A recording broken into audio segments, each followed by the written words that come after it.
If your range vent hood is loud or noisy during operation, here are the two most probable causes.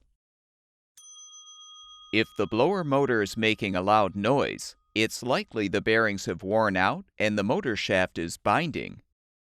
Some older motors will have oil spouts, which allow you to add oil to the bearings so the motor shaft can once again turn freely.